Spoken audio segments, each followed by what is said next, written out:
Buenos días con todos. Es un gusto darles la bienvenida el día de Good hoy. morning, everyone. Soy It's a Carla pleasure Sáenz, to welcome asesora regional you. de bioética. I am Carla Y antes de Sáenz, dar inicio a nuestra Regional sesión, Advisor for quiero Bioethics. asegurarme que Before todos getting started tienen with the acceso session, a la I función de want traducción. to make sure that Va a everyone haber has access to presentadores the que van interpretation a function. hablar en There inglés. will be Y por panelists favor, who will los be que speaking in quieran English. escuchar la And sesión for en those of inglés, you who want to vayan hear a la parte de abajo de the su pantalla, presentation a in donde está el English, globo de go to the lower interpretación. right Si no lo side ven, of your vayan al screen círculo que dice and más click on the en tres icon that puntitos says y ahí interpretation. podrán If you don't acceder see al the hacer globe, clic en el you can globo click on the para la three dots, interpretación and y there you verán la will find opción de the escuchar la sesión interpretation en icon, español si and you will así lo have the desean. possibility to hear this session in Because either before English and starting the Spanish. session, I want to make sure everyone has access to the translation. If you go to the bottom of your screen, you will see either a globe that has the interpretation feature and then choose there the language in which you want to listen to the session. And if you do not see the globe, go to the circle with three little dots that says more, and you will find the globe there. Wonderful. So I see lots of people joining and that everybody's having access to the translation. So I want to welcome you to the fourth session of our series of seminars on topics related to clinical trials. These seminars are co-organized by the Regional Program on Bioethics, which is part of the Department of Evidence and Intelligence for Action in Health of PAHO, and the Unit of Quality and Regulation of Medicine and Health Technologies of PAHO, which is part of the Department of Innovation, Access to Medicine and Health Technologies. The session today is focused on the challenges posed by adaptive trials. And if you want to see the recordings of our prior sessions, please go to our website www.paho.org/bioethics, and we'll put that in the chat. And you can also join there our list on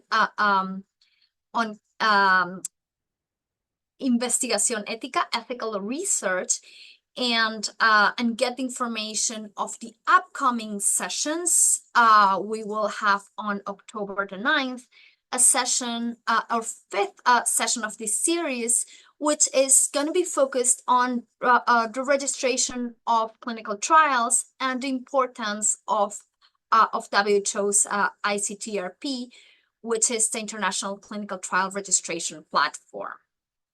So we will share using the chat the information about the site, about the listserv, so you can join us there too.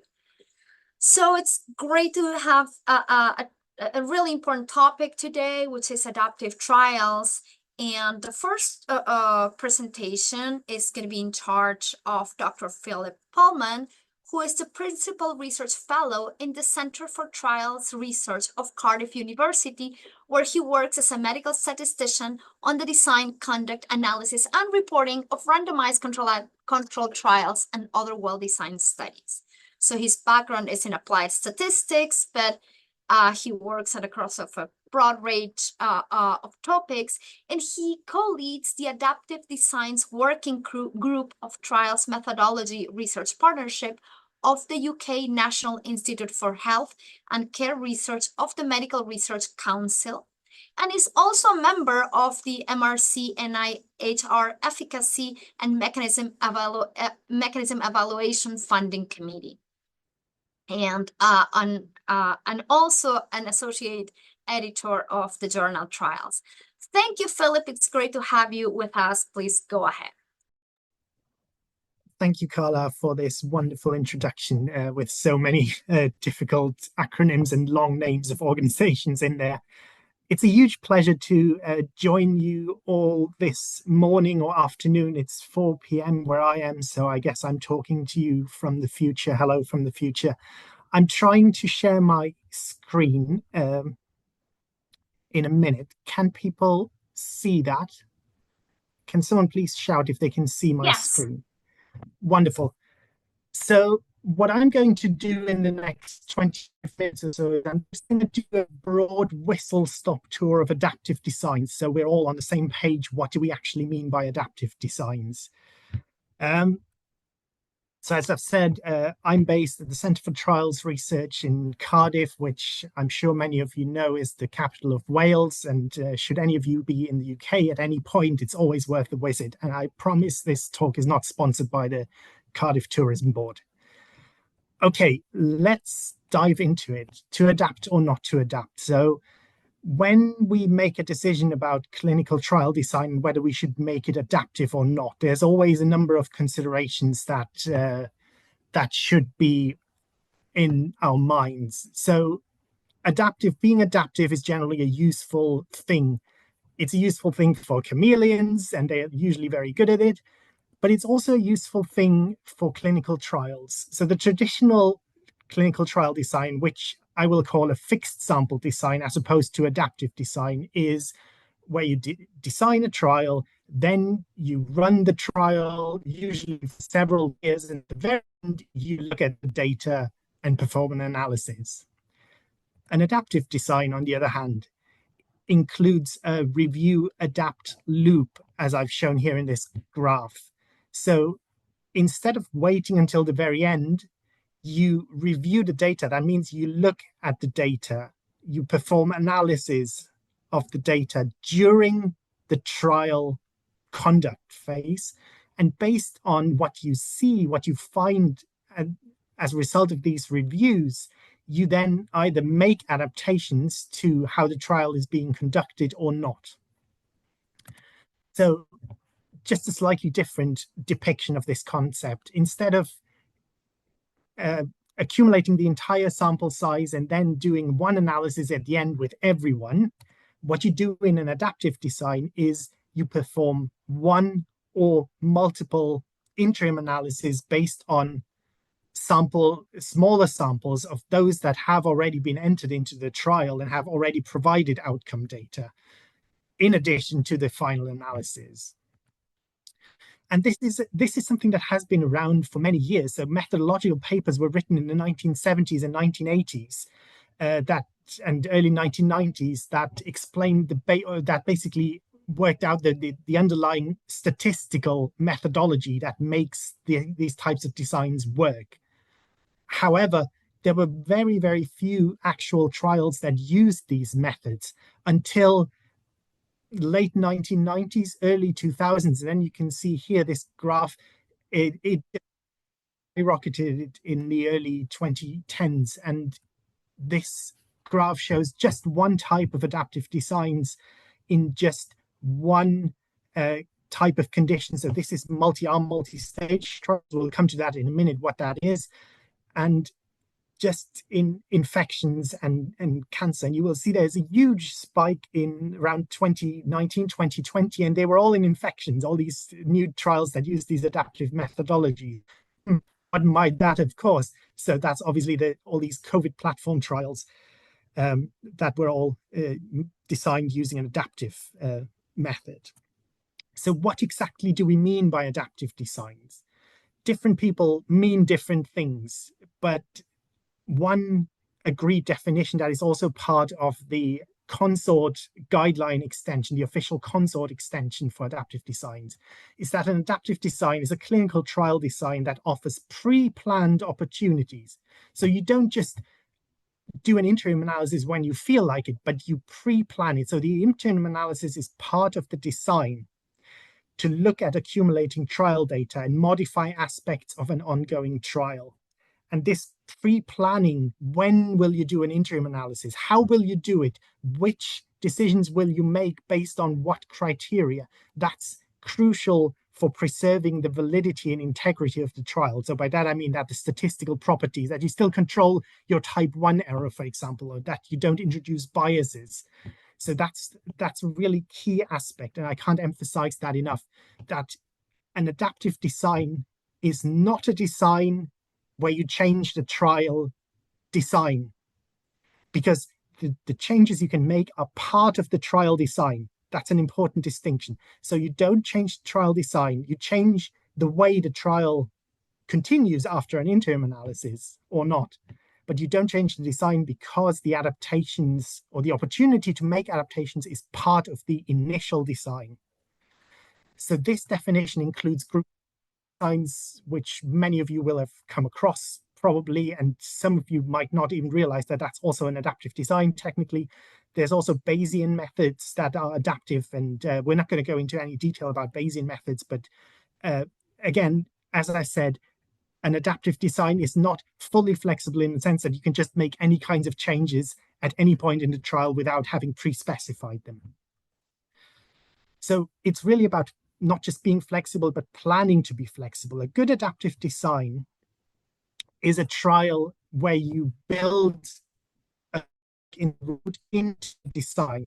So for example, if your adaptation is a stopping rule, like if there's overwhelming efficacy at an interim point, I stop for efficacy. If not, I continue. So you build a fork in the road into the design. So the fork in the road is kind of the interim analysis. If there's overwhelming efficacy, or if there's futility, or if there's anything else that you pre-specified, then you turn left. If not, you turn right. So that's really important, once again, to pre-specify that, because otherwise, if you don't have that kind of fork in the road, but you really need to turn right, your trial will end in a car crash. Right. So what types of designs are adaptive designs? One of the most common adaptive designs is probably the group sequential design. So the idea is that instead of waiting with the analysis until the very end, you include one or more interim analyses. And that's depicted here on the right-hand side at the interim analysis. If your effect measured as a test statistic or as a p-value, if your effect is overwhelmingly in favor of stopping for efficacy because the treatment is so much better than the control, then you stop for efficacy, which is the green zone here. If there is very, very little evidence that you will be able to show an effect at the end, then you stop for futility or failure to demonstrate efficacy, lack of efficacy, and that's the red zone at the bottom. And if you're somewhere in between, then you continue to the next stage or to the end, which is the yellow zone. And then at the final analysis, there's obviously no way of continuing, so you either conclude efficacy or not, as you would in any other trial. So this allows you to stop trials early that clearly don't work, or where you've at the interim analysis already shown enough evidence that the intervention works. An extension of that kind of concept to more than two arms is called a multi-arm, multi-stage trial. So in a group sequential design, you have two arms, and then you stop or not. Now, if you have more than two arms, you may stop only one arm, for example, or several arms, but still continue. So in this example here, we have 3 treatment arms, which we are comparing to a control. And then we find that treatment 2 doesn't work at all at an interim analysis. So we just stop recruitment based on pre-specified rules. We stop recruitment to treatment arm 2 and continue as a 3-arm trial, as opposed to the 4-arm trial we started with. Again, this is efficient because, first of all, we're not wasting any more resources on something that clearly doesn't work. And secondly, it's also more ethical, you could argue, and makes the trial more attractive to participants if they know that anything that clearly doesn't have any benefit whatsoever is weeded out early. Another type of adaptive design is a sample size reassessment. So when we design trials, we usually make assumptions, some of which are based on like pilot studies or observational studies or previous similar trials, but some of them are very uncertain. For example, what is the standard deviation of my outcome measure? And you have to make assumptions about that when you design a trial and calculate a sample size in order to have a certain power, usually power for 80% or 90%. Now, if you are very uncertain about that at the beginning, you can include an interim analysis at which you reassess for example, a variance or a standard deviation based on the data collected in the trial. And if that is larger than you had anticipated, you can then increase the sample size, which is, again, a good way of achieving the desired statistical power, which otherwise you would have a trial that is underpowered and is essentially a waste of resources.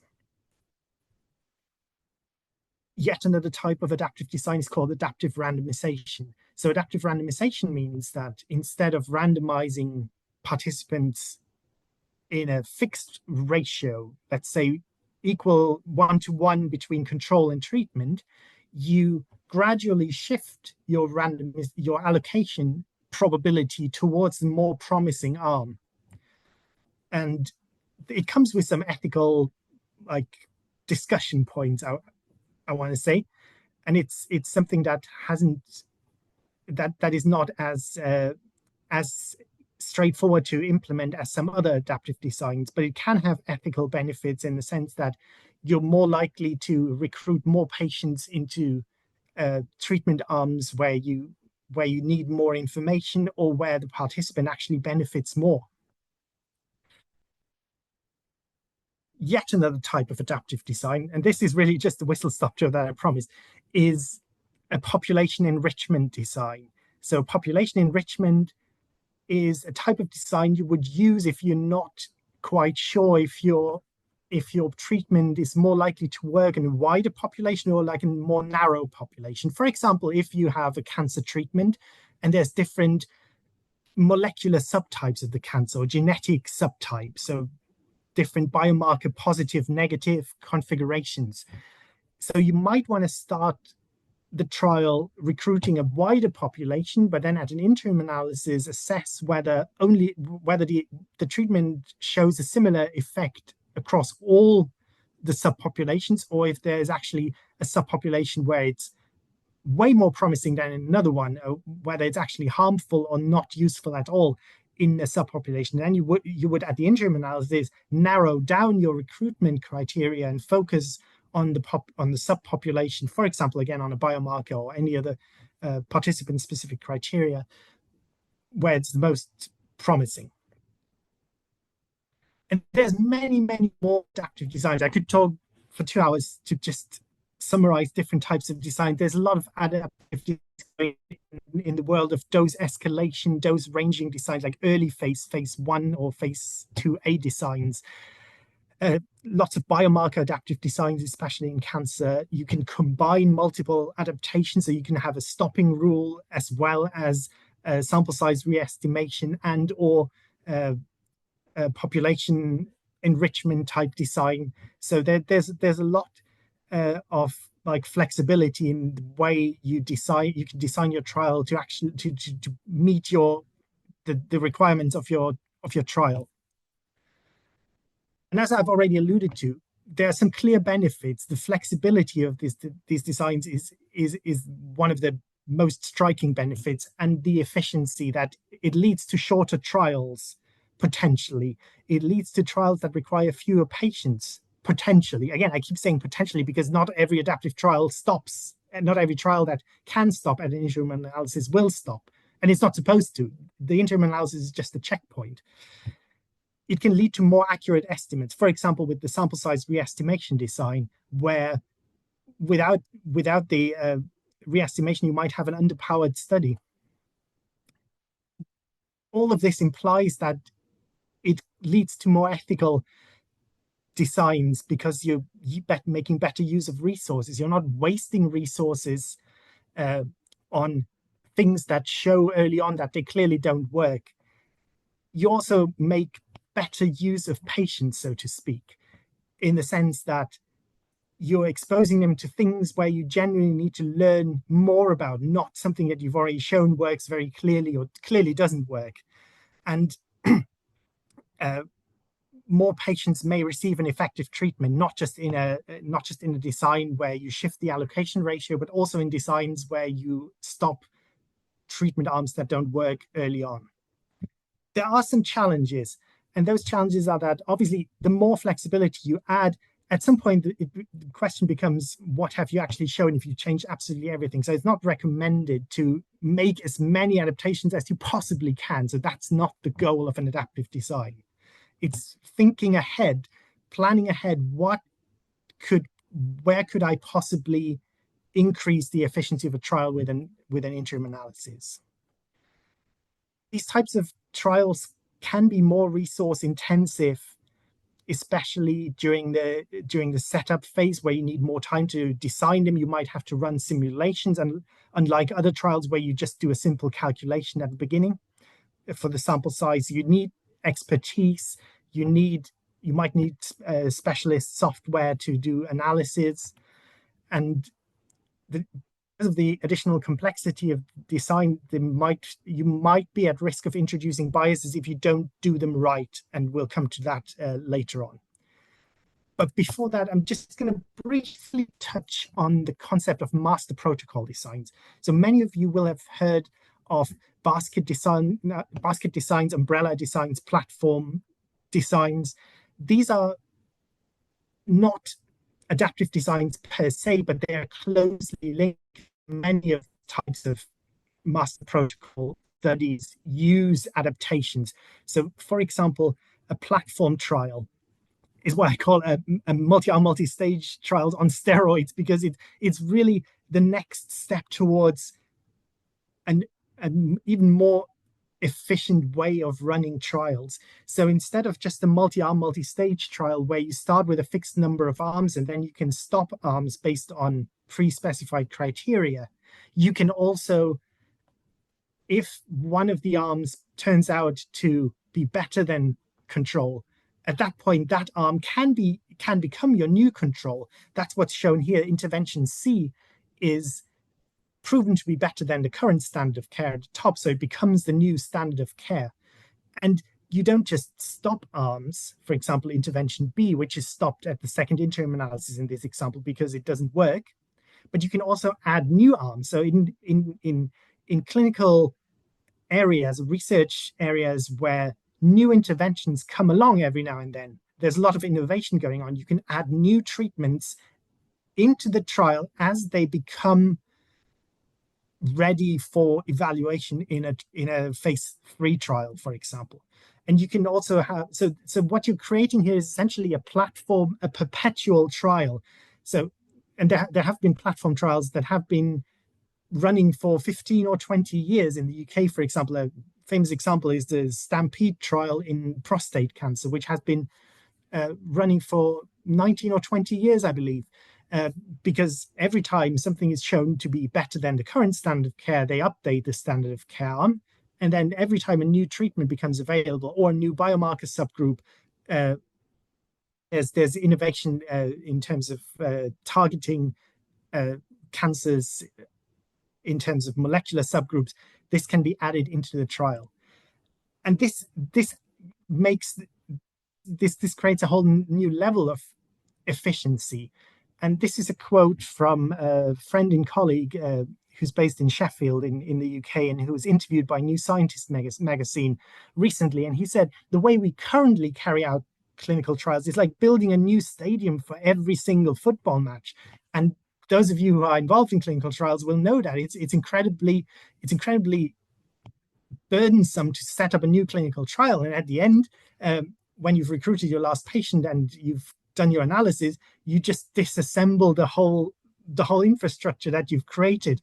All of this setup time that is essentially just gone to waste after you've done your one comparison. So instead of doing that, instead of setting up all these different two-arm trials, it's much more efficient to set up a platform that is future-proof in the sense that you can add new arms, you can change the control, it reflects medical practice, and it kind of becomes, in some clinical areas, being entered into that platform trial is sort of the standard of care for these patients. So I'm coming to the end of my allocated time. I think just very briefly a few related ideas to adaptive design. So one main concern when people talk about adaptive designs is that they worry that it might introduce biases. So people ask, But if I do an interim analysis early on, what's the risk of just stopping at a random high or a random low in the trial? But that is not a concern. It shouldn't be a concern if you plan your trial right. If you do it well, then you will know that, for example, having a stopping rule like in a group sequential design, if you use naive statistical methods as you would with a two-arm trial without adaptations, you are more likely to underestimate or overestimate the treatment effect depending on whether you stop the trial or not. So these are well-known statistical properties of adaptive designs, and you can mitigate against them. So again, only if you use naive methods is that a real risk. So the risks are you over or underestimate your treatment effects, but you can do something about it. You can use unbiased or biased reduced estimators, meaning that you use statistical methods specifically designed to analyze adaptive trials, and they will be unbiased. Same with confidence intervals. They might be too wide or mislocated. Again, if you use methods that are specifically designed for adaptive designs, that's not a real risk. And hypothesis test the same. If you just do a t-test without any adjustment, as you would, or a chi-square test or whatever test, as you would in a two-arm trial without adaptations, again, you're unlikely to control your alpha rate. But once again, there are statistical methods to do that properly. And it's always best practice to run simulations before you start to determine statistical operating characteristics to be sure about what your trial actually looks like. And there are also concerns about risks of operational biases. So unlike the statistical biases that we talked about on the previous slide, operational biases are a little harder to tackle. So the fact that people involved in the trial know interim results or know of interim results might subconsciously alter their behavior. What do I know by knowing interim results? For example, if you have a trial that can stop for futility at the interim analysis, but it doesn't, even if you do the interim analysis by a blinded statistician and a blinded data monitoring committee, and this information doesn't get leaked to the trial team or to patients or to investigators, they will still know that the trial is continuing. So they know there must be some sort of signal so they know that the trial wasn't stopped for futility.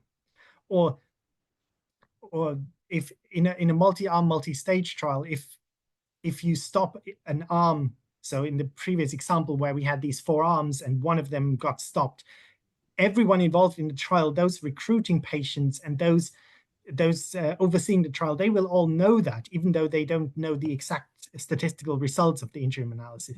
And that can lead to inconsistencies in the conduct of the trial, for example, heterogeneity in the patient population. Again, if you know that one option is no longer available, people might subconsciously recruit or approach different groups of people, different kinds of potential participants.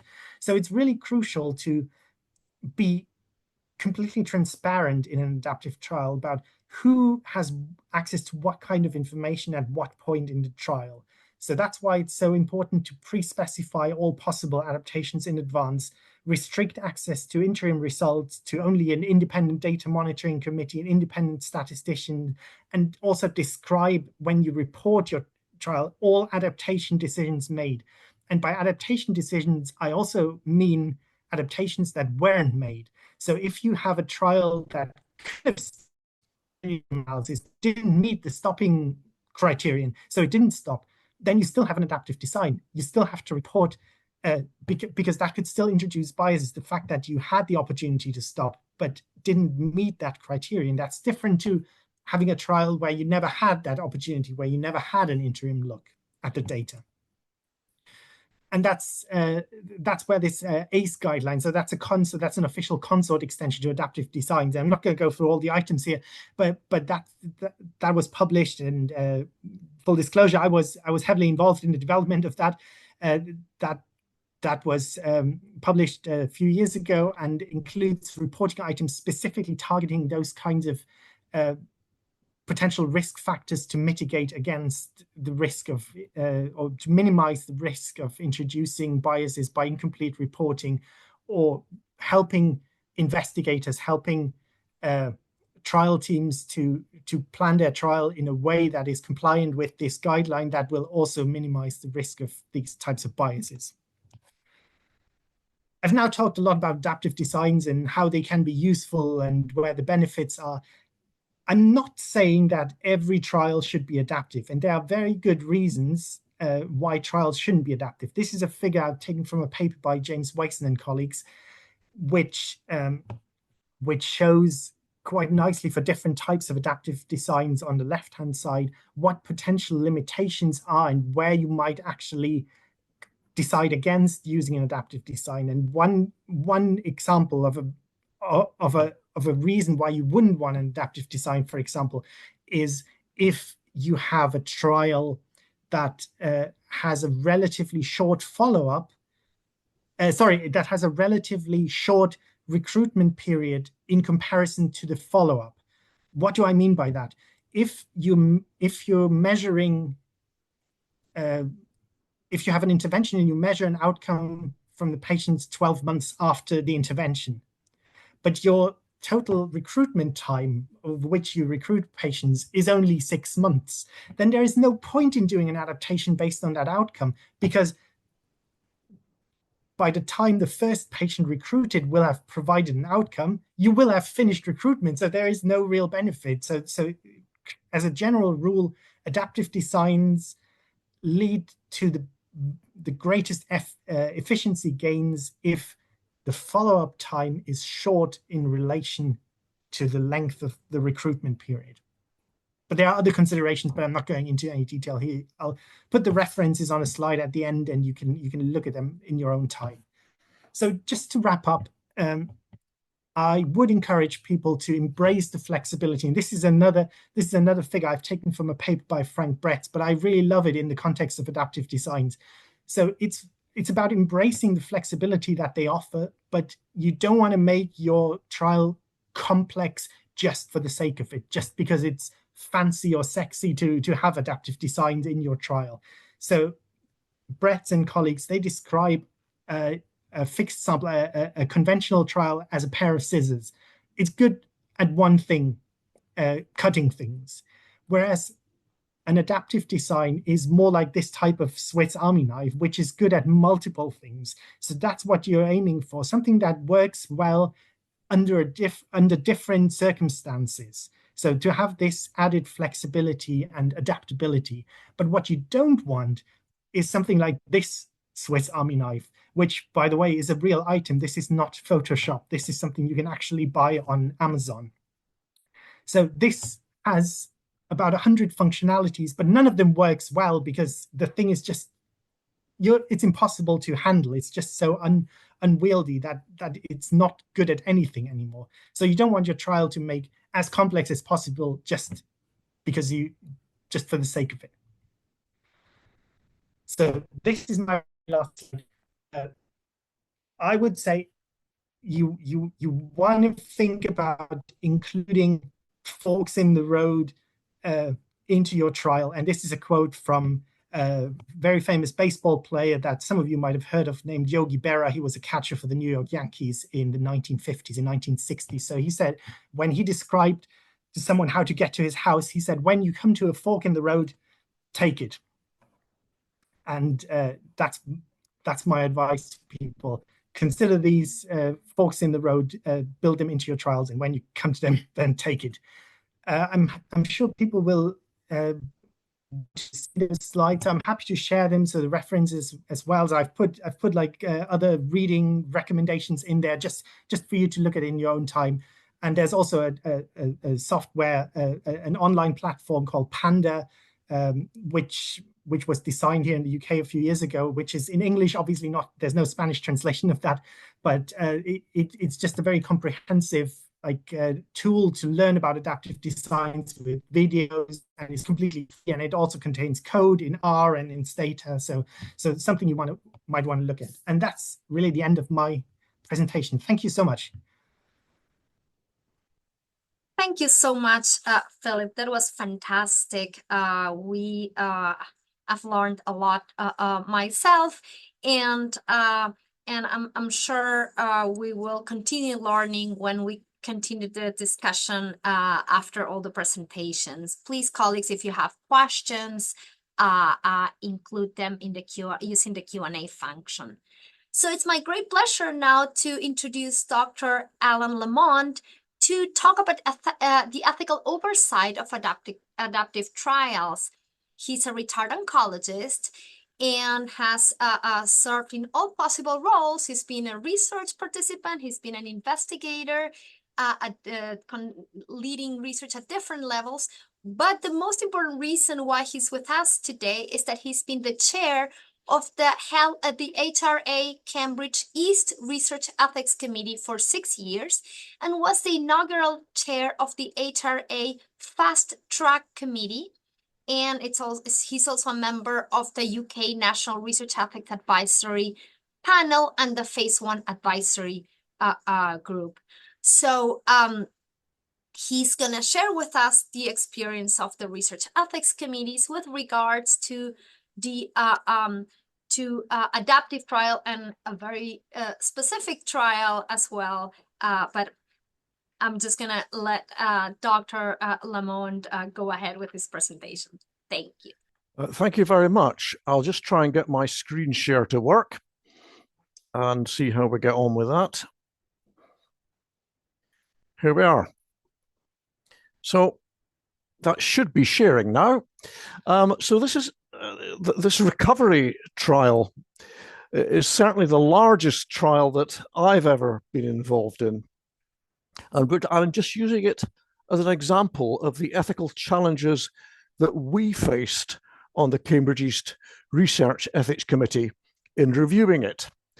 So my brief essentially was just to share the experiences and challenges, but to try and filter out what was different from a non-adaptive trial, and in particular, filter out or at least make clear the extra challenges that come in the healthcare emergency. Because as you will all know, when this recovery trial began in 2020, we were facing the global pandemic and we were expecting a lot of trouble. Now, deference to Philip, who has done an excellent, more academic review. This is not an academic review of the ethics of this situation. It is an exposition as to what we had to deal with as our committee. So to just explain how the Research Ethics Committee system in the UK works, it's under the umbrella of the Health Research Authority, and it is made up of independent members. I get a small honorarium as the chairman, but the members all do it for free. We have people who are experts in healthcare, scientists, and so on, but we have lay people on it who are not. And in my mind, they are extremely important members in regulating activities of the people who run the trials. Our particular committee has a number of what are called flags. So it is set up to review clinical trials of investigational medical products, CTIMPs. We also do phase 1 trials in healthy volunteers, RTBs, that's research tissue banks and research databases, and we do medical devices. So we have quite a wide range of things to look at, and our members have a wide range of experience to bring to these reviews. At present, we have 3 categories: experts who essentially are healthcare professionals, lay members who are not healthcare professionals, but who may have some special skills and knowledge that are very helpful. So, for example, people who are involved in managerial roles within clinical trials. But at the bottom of the screen, but not at the bottom of the importance, are members of the public who have never done any of those things. So the background to reviewing recovery is, as I've said, in early 2020. And in the UK, there was this NERVTAG group, New and Emerging Respiratory Virus Threats Advisory Group, that sat very frequently in the very rapidly changing environment of the COVID epidemic in the UK, pandemic worldwide. And after sitting down and thinking a lot about what should be evaluated, they came up with a number of treatments that they felt should be evaluated in a multi-center coordinated manner across the UK. And they, as is listed on the screen there, lopinavir, ritonavir, interferon beta, which would be inhaled, by the way, corticosteroids, and remdesivir, but also knowing that other treatments would soon emerge and require evaluation, but also not knowing exactly what these new agents or new schedules would be. So that's one area that makes a problem, is that you don't know what you're going to do, but you do sort of know how you're going to do it. And this was in line, of course, with what the World Health Organization were recommending too. And as it happened, the chairman of this NERVTAG group ended up being the chief investigator for the recovery study. It ended up having an academic sponsor, University of Oxford, and the funding stream came essentially through the state funding arms and the charitable sector. So the big challenge that we found was the urgency. So this trial had to be got up and running in a good scientific validity form rapidly, because we were expecting hundreds and thousands, possibly thousands of deaths. We know that in some groups of patients, especially those who get admitted to intensive care and need ventilated, a lot of them will die. And speed was essential. Because of all this, the timelines were very short for preparation. And this is the first of the what you might call major deviations from what we expected in the normal run of trials, is that the public was not involved in the design phase. We call it PPI, public participant involvement. The plan, however, was that this would be added later as things evolved. And we as a committee were faced with deciding whether to dig our heels in and insist that there was public involvement, or whether to accept that in the circumstances that was unrealistic and would actually slow down the development of effective treatments. We did accept that in the end. So the initial protocol essentially had a relatively simple eligibility, which was for adults hospitalized for confirmed COVID-19. And in the initial protocol, they were supposed to have a PCR confirmation of the diagnosis. Children were not initially to be included as participants. However, there was a plan that they would be added later, and we had to factor in these plans into our approval. It was indeed a randomly allocated trial, and the arms, as I've said before, were control, no additional treatment. In other words, whatever was the standard treatment in the hospital at the time, versus these other three arms, lopinavir, interferon, and ludosteroids, and it was a 2-to-1-to-1-to-1 randomization arm. And it was recognized that in some circumstances, the agents for these arms might not be available in the individual hospitals, anticipating logistic difficulties. And again, this was an unusual difference to your usual adaptive trial, so that patients could be randomized to the available agents. So that was a difficult thing. The outcome measures were initially quite simple. In other words, did people survive, or did they end up being discharged from hospital, and did they or did they not need ventilation? We needed to make sure that we had consent to do data collection, particularly for the longer term follow-up.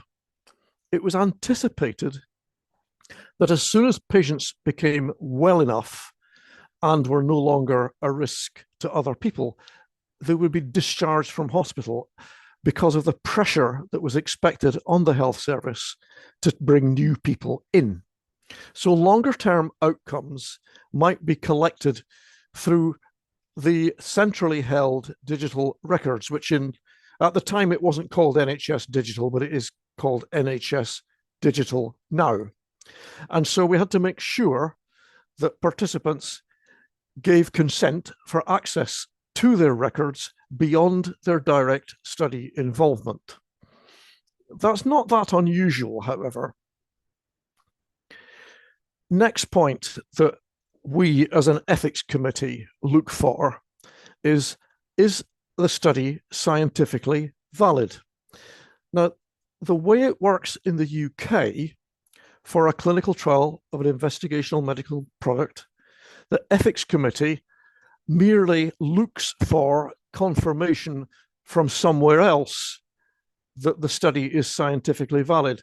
It is not within the remit of a UK ethics committee for this particular circumstance to carry out an independent scientific review itself. In this particular situation, it was requested by the researchers that there was no independent scientific review carried on outside the study, people who developed the study. Given the fact that the researchers were coming from a nationally set up committee, this NERV tag, and because of the extreme urgency of the situation, we felt that it was not appropriate to delay by asking for an independent scientific review of the validity of the study.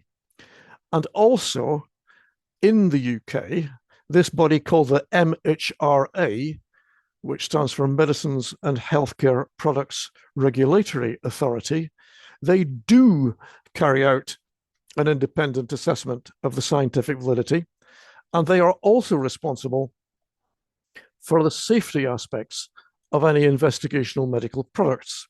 So we felt that if the MHRA were happy, that we would be happy. So the next thing that we concentrate on in our ethical review essentially is informed consent, amongst other things, but informed consent, I think, has to be the most significant point that we wish to look at. And so the first thing that we wanted to work out was the complexity ethically justified, and was it manageable? Which led to quite a bit of discussion between ourselves, but also with the applicant to the research team. How was it going to be managed in individual sites? There was an additional layer of difficulty in that the research team were not going to be able to do site initiation visits in person, not least because of the scale of the task, but also because of this lockdown effect where people moving around was made extremely difficult in order to minimize the spread of the COVID. We concentrated on what we felt as ethical committee members, and remembering we've got lay members of the public there as well, what would we think potential participants would want to know, and what would they need to be told? And we wanted to know how this was going to be addressed by the research team, and in particular at the research sites. We were, of course, hampered by being unable to interview members carrying out the research at the research sites, and we had to be reassured by the various documentations that were presented to the research sites by the research team when they were being initiated. And we felt that there would be potential for inadvertent undue pressure or coercion, and that this was something that was essentially very difficult for us as an ethical committee to be absolutely certain about. So the staff training at the sites was going to be difficult because the staff involved in the research were going to be effectively up to their necks in dealing with work. Just to add a little aside there, despite me having retired as a clinical oncologist, I was dragged willingly back into work. The retired doctors were being recruited, not quite willy-nilly. There was an organized system, which I participated. So I went back to work for a few months around the time this was all happening. And so we had to concentrate on the documentation that was being presented to participants and to a certain extent to the public in order to ensure transparency, to go with my guiding principle of, are people aware of what they are letting themselves in for? So we wanted to make sure that the informed consent documentation, PIS, Participant Information Sheet, although realistically speaking, it's more than one sheet, we had to make sure that it was proportional to the emergency setting. There is little point in giving patients in a highly emotive, difficult situation 20 pages of information to read through. However, so that's a major difference that we met with this particular adaptive trial, driven by the urgency of the clinical situation and the pandemic. We therefore wish to minimize the burden of the consent process to make it easy for people to agree to take part or to politely decline, or even impolitely, perhaps. We had to make sure that the potential therapies and the control arm were sufficiently transparent and that people were told what they were. None of that is different to a normal trial of what you might call one of these fixed trials or an adaptive trial. And we had to have due weighting of the risks and benefits. And in this regard, we were reasonably reassured that the risks were relatively low. The investigational medical products with which we were presented initially were relatively well characterized, and in most cases were being given for a shorter period of time than a lot of the risks in their SPC, their summary of product characteristics, would suggest. And so the balance between the comprehensive coverage of all the potential risks and side effects had to be balanced behind the need for comprehensibility. In other words, could people get their heads around what they were being presented with? We had to make sure in this circumstance that opting out and withdrawal was clearly made an obvious option, a withdrawal either immediately or later. And as a side issue, the access to future data records for data collection, relatively straightforward. The participant information sheet gave us, I would say, the most work. During the review process, which took place over a very small number of days, we went down the loop of 3 rounds of revision with the research team. Just for interest, this study is ongoing, and the PIS is now on version number 26. I'll go on to that in a moment. We made sure that the current state of knowledge was accurately stated, the arms were stated, the benefits and harms listed. We insisted that there was an independent contact outside the research team for queries and complaints, but we accepted that the side effects would be summarized, but not set out in the usual detail for what we call a CTIMP trial. This did give a great deal of committee discussion.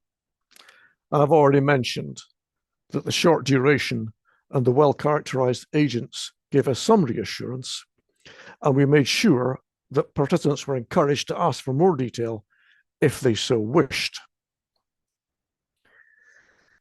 The information sheet on its own isn't the informed consent process. We had to make sure that informed consent was taken from each patient. But here now comes an additional layer of difficulty: mental capacity.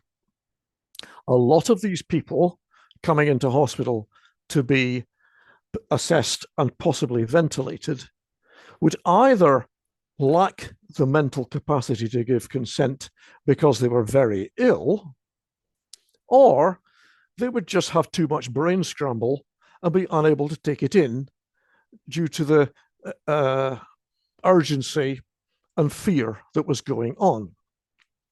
So we were asked by the research team to approve the inclusion of patients who lacked mental capacity.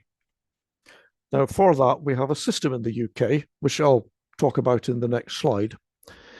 It could, however, reasonably be expected that patients who were recruited into the trial in a situation of lacking capacity was that they might get better, or they may recover their powers of thought.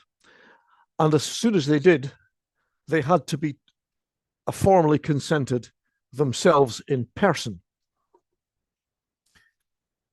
So I think I've just said all this that's on this slide, and I'll move on to the UK legislation. You can, in the UK, recruit patients into a trial of a drug trial without consent in the emergency if all 5 of those listed conditions are in place. In other words, if it's a genuinely urgent situation and the drug would be urgent for the trial, and if it's not practicable to get consent from a legal representative, and if our committee or another committee approves it, and then if you get consent from a legal representative as soon as possible. We went round the loop with that, and the idea would be that a treating clinician, and this is very important, who is not part of the clinical trials team could be designated to act as the legally designated representative and to give consent to enter in the trial. The consent from the patient's representative, once they can be found, would be done by the research team later. Yet another complication comes in. Because of lockdown, we had to look at a remote process for involving a legal representative, because much to the chagrin of many relatives, they were often not permitted to come into the hospital, except under very exceptional circumstances, in the presence of the lockdown. In other words, if you didn't have COVID, you weren't allowed anywhere near the hospital. So we had to get a system in place where somehow over the phone or another virtual system, the legal representative could give consent, and then it would be written down by an independent witness. We did have a little bit of trouble with that when it didn't always work, but anyway.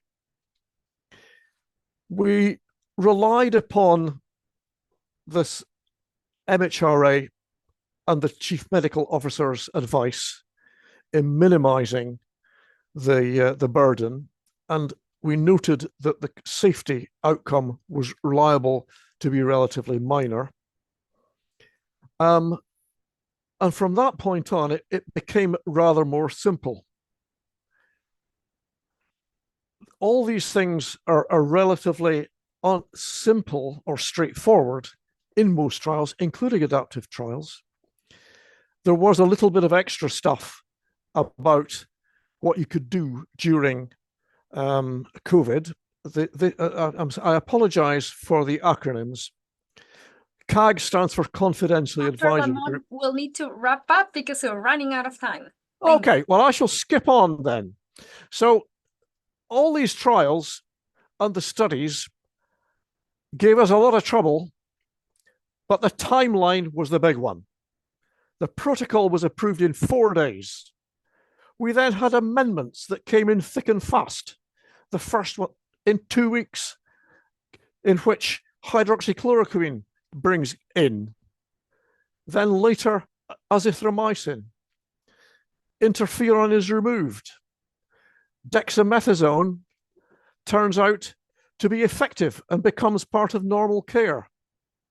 So children get added. Children get a new arm. It just goes on and on and on. The study is continuing. We've had many amendments to take in, most of them done very rapidly.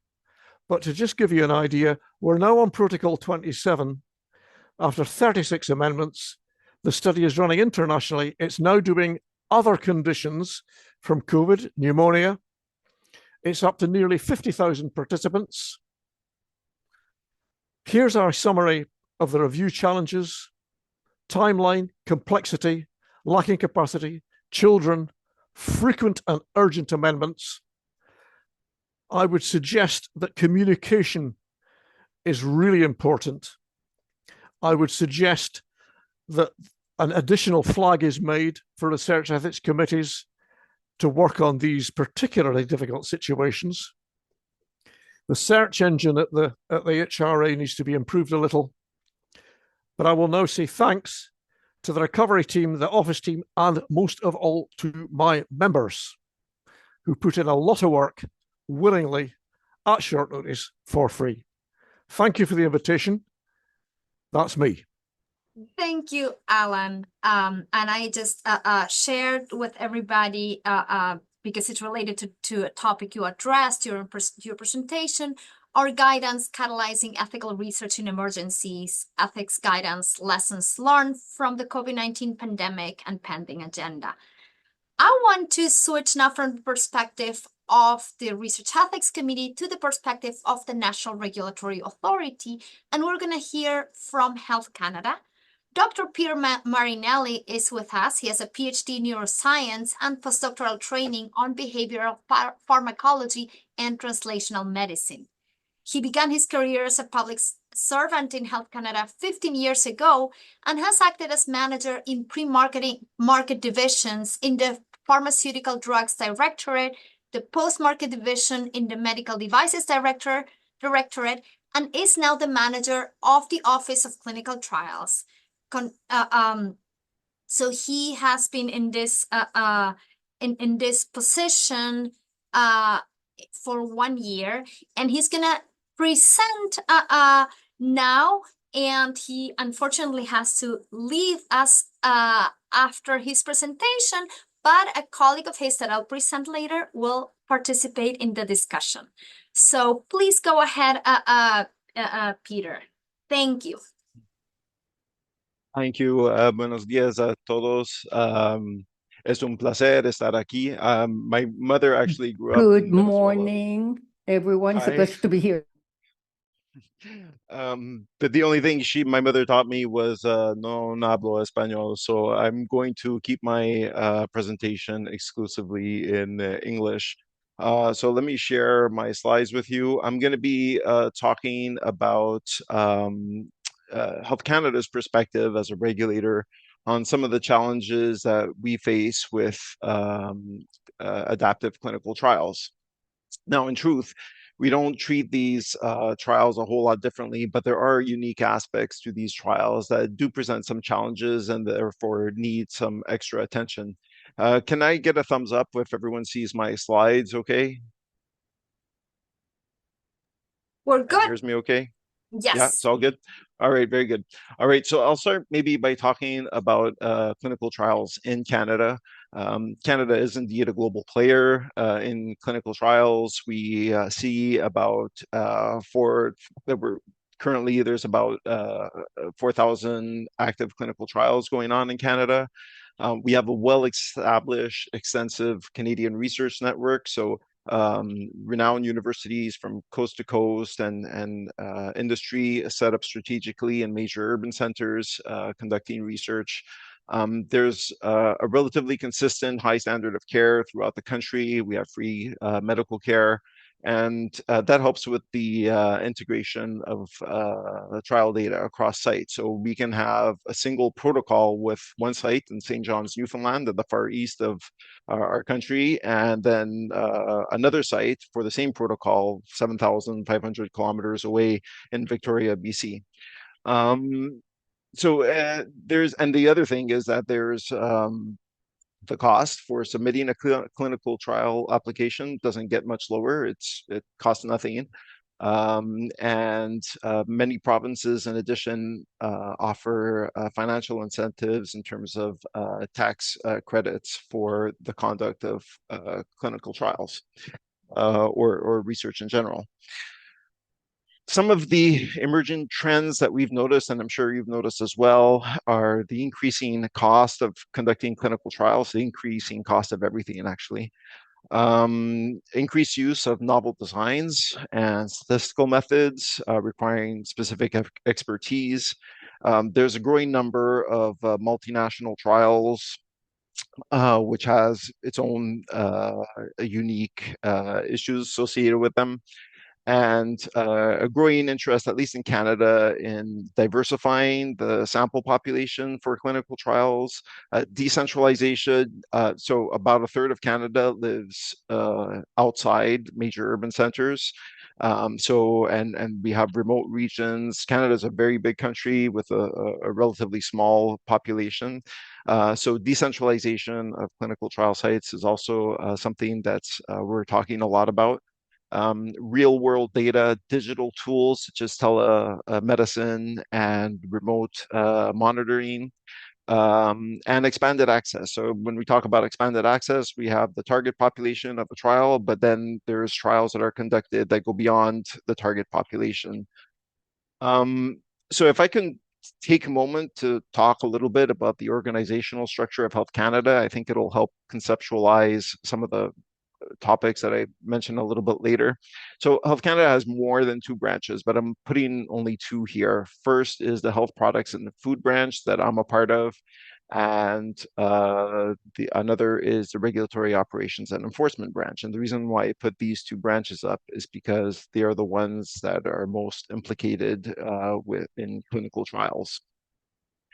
And so again, in the HPFB, we have several directorates, but I'm only showing four here. One is pharmaceutical drugs, the other for biologics, which I'm a part of, medical devices and natural health products. And the reason why I show only these four is because these four directorates house centers or bureaus and individual divisions that review the clinical trials.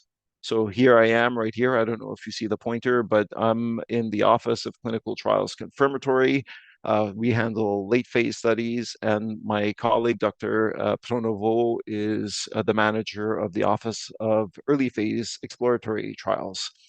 And this is the way we are structured, but our colleagues in PDD are structured differently, but that doesn't matter because when we have files that contain both pharmaceutical and a biologic, we interact on those files and collaborate. As for the regulatory operations and enforcement branch, this is the branch that is conducts inspections, compliance verification, investigations for clinical trials, and they are interact with all the other directorates and the other branches. So I'll talk a little bit about the regulatory challenges. These I had to categorize these, and I put them in 5 categories. So one is the safety of participants, which is always a prime concern, and regardless of the trial, but there's a few nuances with adaptive clinical trials. that present some unique challenges: data integrity, complexity of the submission, tracking the progress of these trials, and then the combination of different types of investigational products within the same protocol. So starting with the safety of participants, our recommendations to sponsors is that they identify the safety risks not only with the overall protocol, but also with each individual sub-study, because each individual sub-study has its own flavor of risk. They will either test a unique dose or introduce another product or test a different population. So it's important to characterize the risks individually of sub-protocols as well as the larger protocol. The use of an independent data monitoring committee for both safety and efficacy plan for how safety findings will be communicated in a timely manner, not just to us, but to all stakeholders, and notably the patients. And a reassessment of the risk-benefit balance. We like to see this at critical steps, pre-planned throughout the progress of the clinical trial. And if the benefit risk should change, we do expect that that will be accompanied by an updated informed consent form to inform participants. So adaptive clinical trials, as you heard earlier in this presentation, some of them aim to shorten the duration of the trial. And so this often calls for enhanced safety monitoring, or at least that it be clearly outlined at the onset. Health Canada may request some commitments such as annual safety update reports that concentrate on the specific adaptive trial, recommendations of the IDMC, and the resulting actions taken by sponsors in response to those recommendations.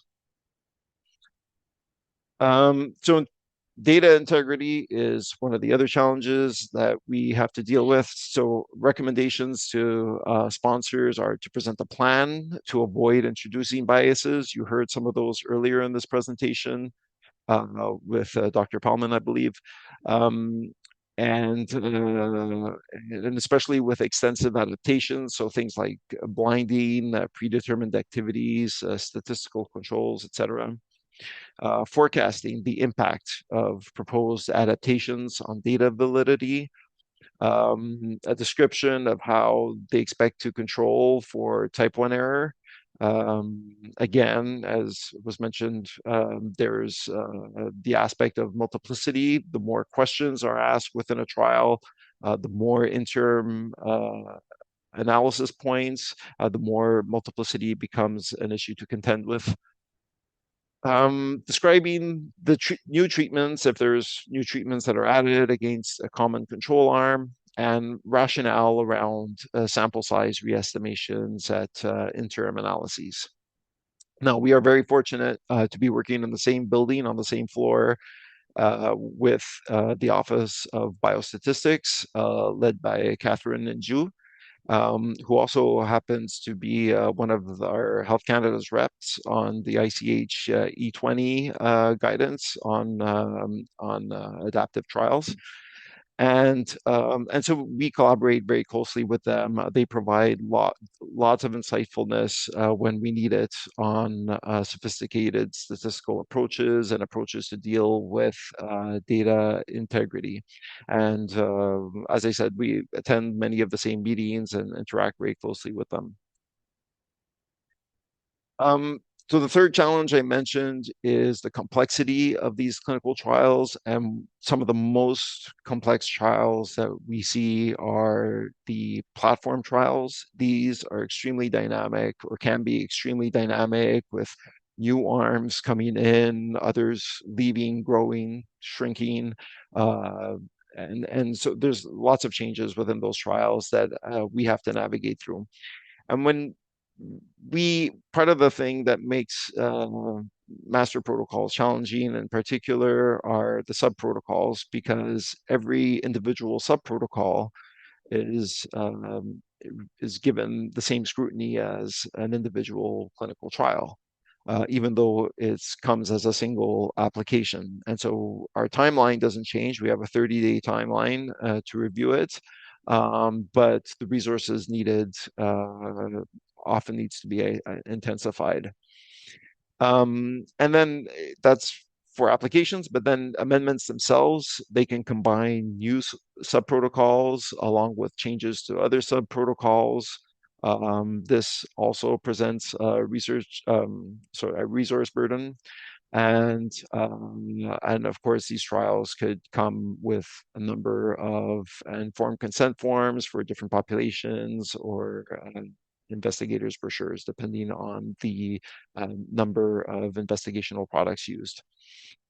So some of the extensive prospective adaptations that we need to deal with are addition of new investigational products, new target populations, interim sample size reassessments, adaptations of the allocation ratio so that when a particular arm is doing very well, patients get randomized so that more of them, re-randomized so that more of them end up in that arm, and while the inferior therapies get dropped, population enrichment. So all of this requires fairly sophisticated statistical knowledge. I put Bayesian statistics as an example, but even that is not without its controversy.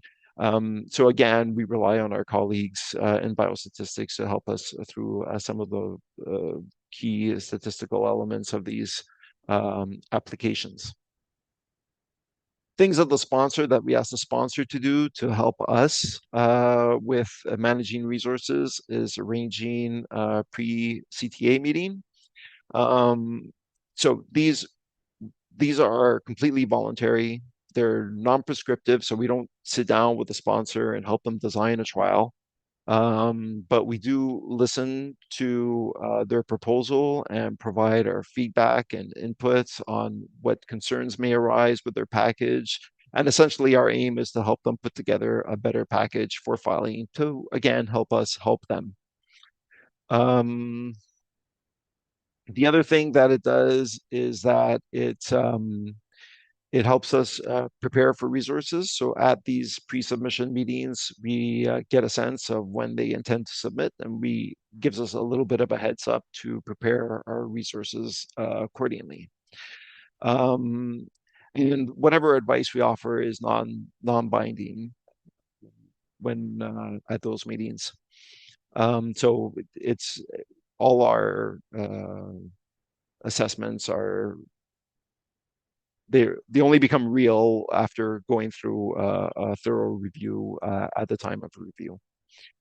So the other thing that we ask is at the time of that an application is submitted, that they submit a summary table, one that includes the control numbers of the different clinical trials in the same platform,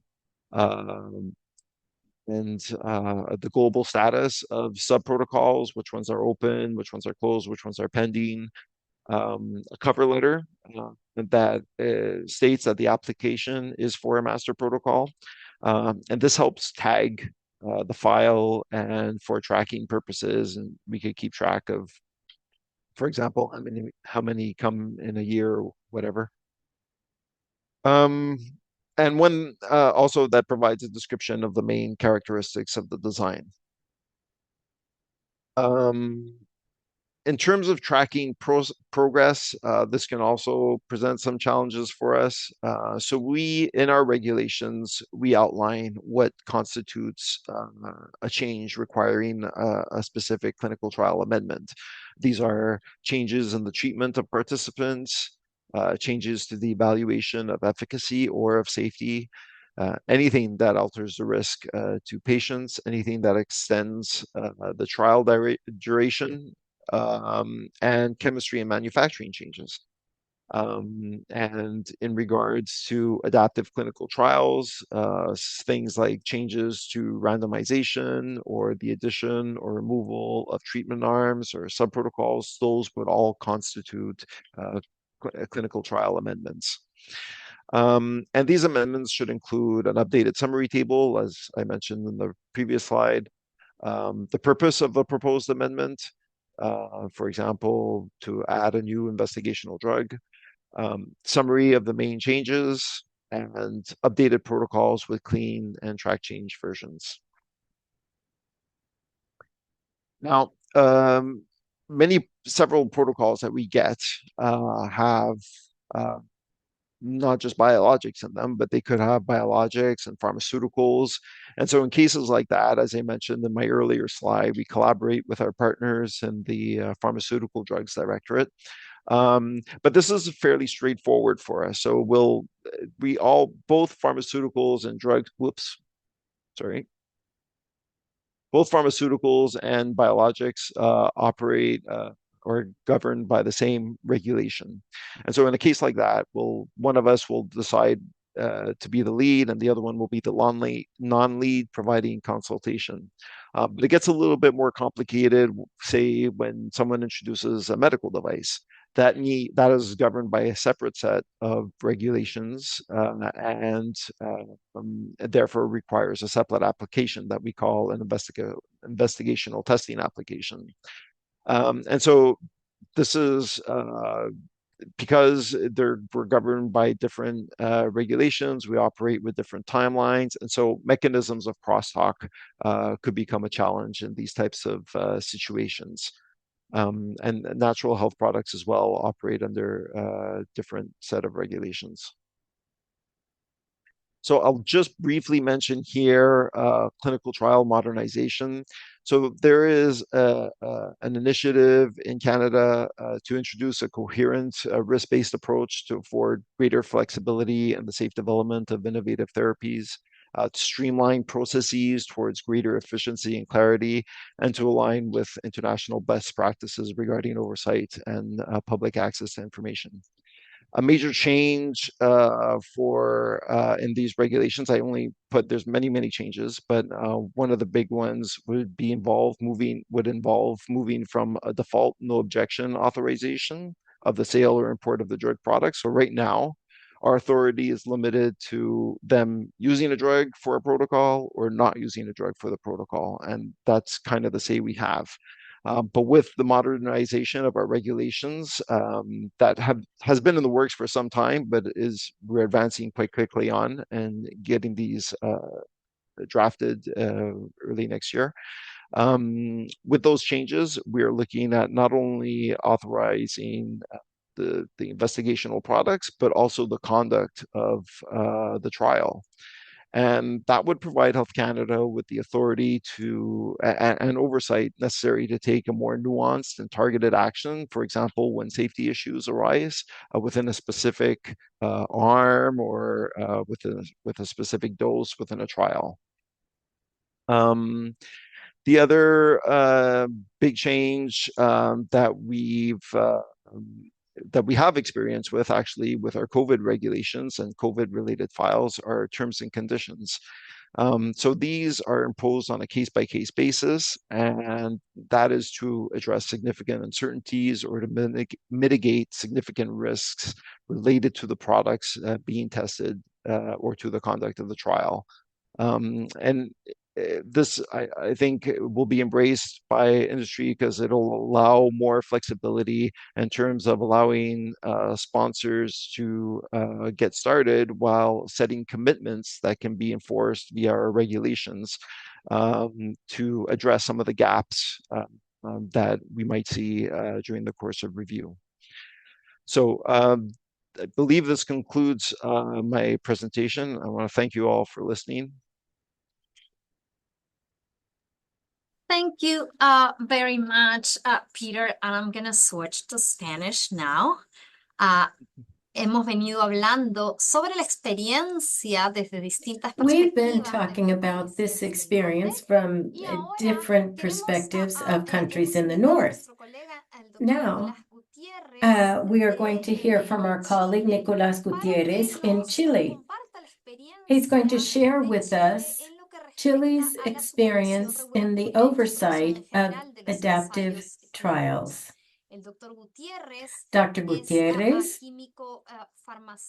is a pharmaceutical chemist from the University of Chile, and he has a degree in clinical research and a monitor of clinical trials at the university, and since 2019 has been the chief of the clinical studies section under the subdepartment of authorizations and registry of new pharmaceutical products and biologicals under the National Medicines Agency and AMED of the Public Health Institute of Chile. Thank you very much for being with us today, Nicolas, to share an experience from our region. Perfecto. ¿Me escuchan bien, cierto? Perfect, and I hope you can hear me well. Yes. Buenísimo. Great. Bueno, muchas gracias primero All right, first of ti, all, Carla, ¿cierto? thank you very much to you, Patricia Carla, Saidón, and y también Sara Patricia Carraseo por la Saidón, coordinación, ¿cierto? Y la and invitación others for para poder coordinating presentar y this esperamos estar a la and altura inviting me to a speak. tu And I única hope that I exposición am en up español. to the task. And as que, the only speaker in Spanish, Bien, me I comentan hope si pueden ver I mi meet your presentación. expectations. Please let me know whether you can see my shared screen. You just need to put it in presentation mode. Yes, there it is. Buenísimo. Perfect. Great. Ya. All Vamos right, then. entonces. Let's Bien, entonces sobre los desafíos de los ensayos get going. adaptativos, Regarding the me voy a enfocar challenges un poco of en lo que adaptive entendemos trials, I'm going ensayos con to diseño adaptativo, summarize ¿cierto? what we Diseño clínico. understand by adaptive Mostrándote design un poco la clinical experiencia, trials, and I'm going to share ¿cierto? Una with experiencia you our preliminar que hemos experience, a tenido, preliminary ya de hace algunos experience años, y for the past también few un poco la years. experiencia And I'm also going to durante la share with pandemia you our COVID-19, experience va a salir during the siempre en realidad COVID-19 la sopa, por pandemic. decirlo así, And acá we en Chile. really went Digamos, through a baptism by muchos fire. temas, As we mucha say, we investigación went through en general many sobre la pandemia issues COVID-19 and a lot of y research finalmente como related to the los COVID-19 desafíos, principales pandemic, desafíos and also que the podemos main detectar. challenges that we were able to detect. Bien, entonces primero, So first lo of que all, entendemos por ensayos clínicos what do we adaptativos, ya se understand ha by explicado adaptive anteriormente y de forma clinical exhaustiva, trials? ¿cierto? We Y have really detallado heard por this distintos explained to us expertos. in great detail by the Eh, previous speakers. Nosotros hemos revisado And we have lineamientos, ¿cierto? reviewed Guías internacionales, some international guidelines bueno, la Agencia Europea de Medicamentos, from the ya, European vamos de Medicines los 2000, el año Agency 2007, and sabiendo que, 2007, digamos, indicando que están estos diseños indicating adaptativos, that these studies cuando se realiza with un a análisis so-called interim adaptive y con el fin design de based on acelerar results el of an desarrollo interim de analysis, and productos such a design farmacéuticos has a potential para la to speed up población. the process of drug development for the También, por ejemplo, population. guías We de also FDA have the de Estados Unidos, FDA ¿cierto? guidance Digamos, de estudios adaptativos para la about efectividad y adaptive seguridad designs for de estos clinical fármacos, trials productos de intended to support investigación, the effectiveness and vacunas, etcétera. safety of drugs, Y la definición vaccines, también que es etc. importante, And also, it también is se ha very resaltado que important, es, and this digamos, has been que highlighted estos here, estudios clínicos con estos that diseños these permiten, adaptive design as a digamos, clinical un trial desarrollo, design digamos, planificado y pensado prospectivo, allows for con normas prospectively diseño, planned ¿cierto? modifications Basado to one or more en aspects los of the datos design acumulados based on de los accumulating ensayos data clínicos from subjects como in the tal. trial.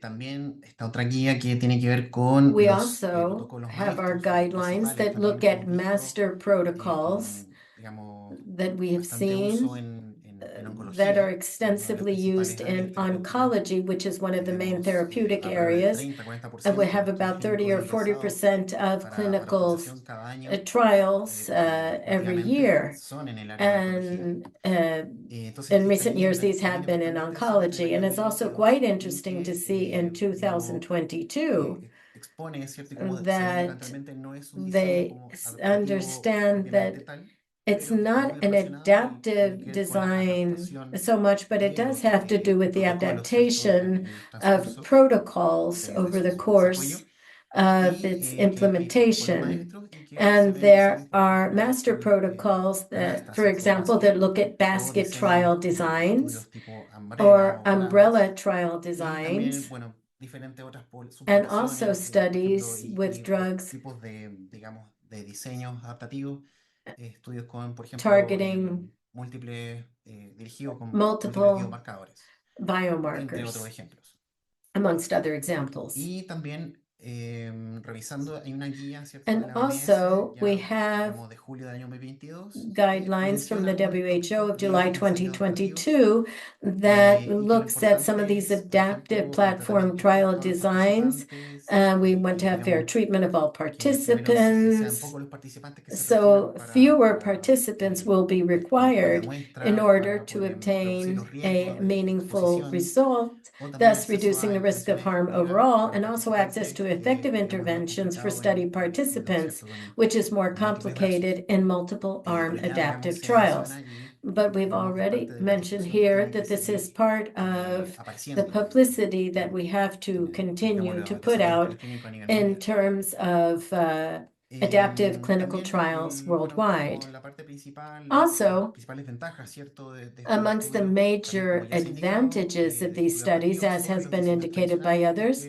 que there are advantages hay over una aparente traditional mayor trials, flexibilidad, ¿cierto? is Con there's respecto a los greater fijos flexibility diseños tradicionales compared to versus the diseños fixed adaptativos protocol, and in modificaciones adaptive planificadas previamente, trials, ¿cierto? Y it no does solamente, allow o sea, for aquí impone changes. And un here, desafío también, ¿cierto? there's A los also a challenge patrocinadores, that comes universidades, in investigadores, for the en sponsors or the anticiparse, digamos, investigators because they have to digamos, a aspectos de anticipate seguridad, a aspectos de inmunogenicidad, safety aspectos de issues, seguridad en la immunogenicity, planificación de un protocolo and clínico. safety También in en la the eficiencia, clinical digamos, porque se pueden protocol. requerir, Also, o we sea, look at diseños tradicionales, efficiency. tamaños de muestra In más grandes, traditional y diseños adaptativos, trials, they como ya tend to se ha be larger, señalado, but with con adaptive ones, potencial as we para have said, tamaños there de is muestra más potential pequeños. for smaller sample También la toma de sizes. decisiones, Also, for decision los making. diseños tradicionales también Under van traditional digamos, del trials, enfoque habitual de análisis al fin del normally estudio, the analysis is done at the end of the con study conclusiones, ¿cierto? Y objetivos with más reducidos more quizás, certain y los and diseños perhaps more adaptativos con rigid análisis provisionales protocols. para decisiones más But with rápidas. adaptive trials, there's Y lo que provisional vimos dentro también de analysis la pandemia for de COVID-19. rapid decision making. Y también la utilización de los recursos And que then we los also estudios look at the tradicionales, use ¿cierto? of Como ya se ha resources indicado, in por lo traditional dicho también trials. anteriormente, As we said menos before, eficientes, y unfortunately, los they diseños are adaptativos less tienen un efficient. uso, And ¿cierto? with an Más eficiente adaptive de los design, there's a recursos. more efficient use of También, por resources. ejemplo, tipos comunes de diseño Also, son, por some ejemplo, common diseños types continuos en of fase 2 o adaptive 3, como designs, we diseño have objetivo, continuous trials, phase 2, 3, secuenciales grupales, diseños group adaptativos de sequential biomarcadores design, y también diseños and adaptativos de then búsqueda de dosis, entre otros varios biomarker adaptive tipos, ¿cierto? design, and de diseños also de estudios dose clínicos searching adaptativos. adaptive design. So these are different kinds of Bueno, un clinical ejemplo of de adaptive utilización clinical previsceral, trials. So nosotros also with conventional por allá studies, por agosto, around septiembre del August or año 2020, September of recibimos, 2020, se ingresó, ¿cierto?, un estudio clínico, a digamos, clinical protocolo study número came in, protocol CS73-5 CSCTP AD5-3, AD5 con la referencia 3, ahí, digamos, de ingreso en uh, el Instituto de Salud and that is Pública how de it was Chile, input in cuyo the Chilean Public patrocinador Health Institute. The era sponsor Cancino was Biologics, CanSino Inc., Biologics el solicitante, Inc., una CRO and the nacional requesting party de SBA, was y bueno, este estudio Bhopal clínico, que era SBA, and the fase clinical 3 study global, was phase 3, multicéntrico, global, randomizado, doble-centro, multicentric, programa faseado de randomized, diseño double-blind, adaptativo. Aquí lo controlled with importante, placebo and adaptive y design que to en el artículo evaluate menciona, the y efficacy, donde, safety, digamos, and vamos a poner immunogenicity of a más foco recombinant en vaccine la revisión against new coronavirus justamente de esta in vacuna, adults 18 years digamos, of age para and over. evaluar eficiencia, So ¿cierto?, e we were inmunogenicidad trying de la vacuna to recombinante contra el assess all of coronavirus these, as I vector said, a tipo recombinant 5 vaccine against en coronavirus, población adulta. adenovirus vector type Entonces, bueno, la 5. autorización del Instituto de And Salud Pública the finalmente fue authorization of este the noviembre Public del Health 2020, Institute was un given protocolo, ¿cierto?, in en una versión, su versión November of 1.3. 2020, version Los 1.3. países participantes fueron And the Argentina, participating Chile, countries were Argentina, México, Chile, Pakistán Mexico, y Rusia. Pakistan, and Russia. Entonces también ahí nos imponía So un desafío adicional, there digamos, was que an no era un estudio additional que está challenge in that it was a study desarrollado a nivel multicéntrico, that digamos, was taking habían place ciertos not only in países, several países centers, de but there were Asia, different countries on de la región different latinoamericana, continents. entonces también And era un desafío. so it No was había also a referencias en challenge that cuanto there were no al diseño, a la references revisión in de terms estos of the protocolos design of the protocols. qué aspectos tenía este protocolo So what de were the diseño adaptativo, adaptive como por ese aspects objetivo, of the design? que era, por ejemplo, que For ellos example, they proponían, would ¿cierto?, una elección de criterios de éxito, número de eventos de COVID-19 select requeridos para success lograr criteria in a análisis de number of eficiencia. COVID-19 Digamos, o sea, events aquí tiene required que ver mucho con los to criterios give rise to an casos de analysis of the vaccine effectiveness. So how it has to do with how COVID-19 is diagnosed and how it presents. And also the study population design, what population subgroups, age groups have to adjust the vaccination program, which is one of the main things that we saw in the implementation of this study and amendments to the protocol in terms of the dose. And that's why in this seminar we were looking at what would happen if we had a vaccine versus placebo, and when we're demonstrating the effectiveness, what would you do with a population that had received a placebo? So this study was reviewed by the Clinical Studies Commission of the Public Health Institute of Chile, which is an entity at which internal and external experts participate from universities involved in this work, clinical hospitals in the country. And this was the sixth session of 2020. And the main requests for clarification were a brief description of the safety. So the main points that they wanted to have covered was a brief description as regards the safety, 7-day follow-up for adverse events, and as of day 28 for those who did not request follow-up, and for the cohort on efficacy and safety, and also along lines of safety, which the protocol did not explain follow-up with patients with risk of exacerbated respiratory disease or prior results according to the request that by the FDA guidance develop and licensure of vaccines to prevent COVID-19 dated June 2020. Another one of the main aspects that we identified and requested casinos to clarify was we did not see a definition of grade 4 adverse individual events, which would be evaluated by the independent safety analysis committee. So to wrap up, we received the amendments version 1.4 and then version 1.5 of 2021.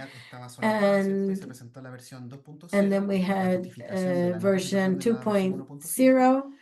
Version 2.5 on May 2nd, 2021. And what were the main changes in version 2.1? It had an intermediate analysis of the candidate vaccine with a global efficacy. So we saw that this CanSino type 5 at 65.28% prevention of all symptoms of COVID-19, 28 days after receipt of one dose in the second stage of the study. And here, this has to do with the adaptive aspect of the protocol. We've been offering to the participants doses of vaccine AD5nCoV without revealing it. This was the second dose of the vaccine for volunteers who received the first injection. That is the ones who had received a placebo in the first, and was the first dose for those who had received a placebo the first time around. And later, the efficacy was a little bit more complex to handle with other vaccines and with emergency use authorization here around May and June of 2021. Here, I think you can guess what kind of adaptive design has to do with the master protocol for these sub-studies. And also share a little bit of our experience, for example, with phase 2-3 studies with adaptive design and to evaluate treatment, neoadjuvant and adjuvant with messenger RNA in combination with pembrolizumab for managing different types of cancer. Also, basket studies, which is often seen in cancer, in which there's a pharmaceutical product or an association in different defined populations, in which it is explained that there is just one dimension, and then there are different subpopulations. And also the umbrella studies broadly encountered. We've seen this with master protocols are principally for evaluating multiple drugs under investigation or combinations thereof. So to wrap up, the challenges that we have seen with the adaptive trials is that there is hard to evaluate statistical aspects in studies that have adaptive design, whether it's Bayesian or adjustment up to the certain, enriching the population, etc. So we need to improve our training in this regard, both training by us as well as coordination and training with accredited scientific and ethical committees, those who issue favorable reports before it goes through our filter as the National Regulatory Authority. And also I presented several principal and master protocols and sub-studies. And it is not easy to determine whether it can be one or more submission, also amendments to the master protocol. For example, when you request authorization for a sub-study, there are amendments that affect the master protocol. So the challenge is how to review this and also be able to authorize this based on the available documentation that has been submitted. So this is in simple terms what we've done. Thank you very much, Nicolas, says Carla Science. I know that it's a challenge in terms of training, and that's what we're trying to make progress towards today with this training and dialogue session. Introduce Dr. Leon Pito, who is a senior clinical research fellow at Oxford Population Health and an honorary consultant in infectious diseases and microbiology at Oxford University Hospitals NHS Trust. And he joined the department in 2020 to work in the recovery trial. And it's great to have him to share the perspective, the thoughts from the investigators. We at PAHO always emphasize on the importance of having these discussions, including the different perspective at stake. So thank you for joining us. And I think Nicolas may need to stop sharing his slides, but anyways, thanks. Thanks, Carla, and yeah, thanks for asking me to talk. I'm just going to talk briefly, and I don't have any slides.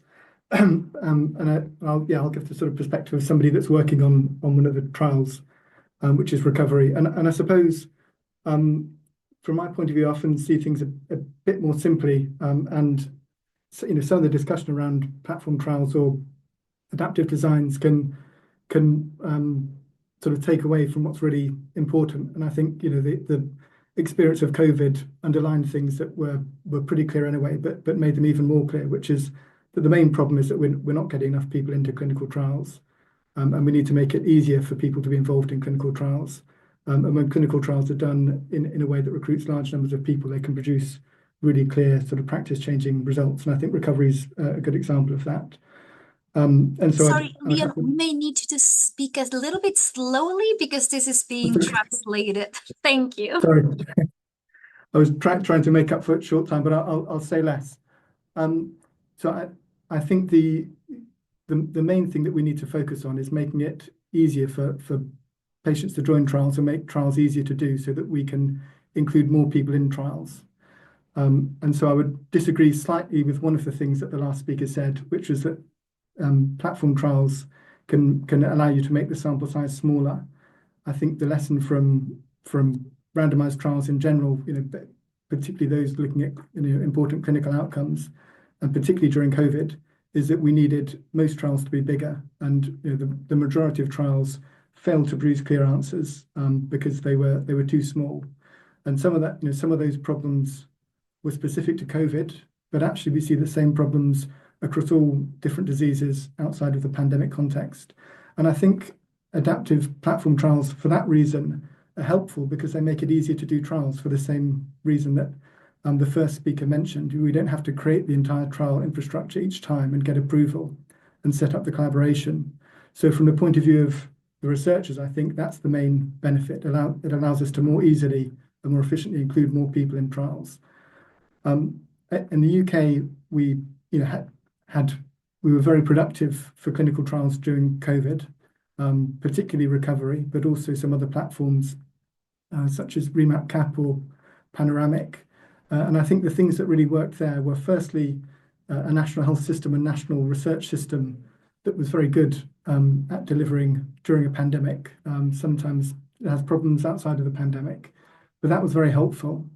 The trial design of recovery was very clear from the start about the need for very large numbers to produce results that would really influence global practice.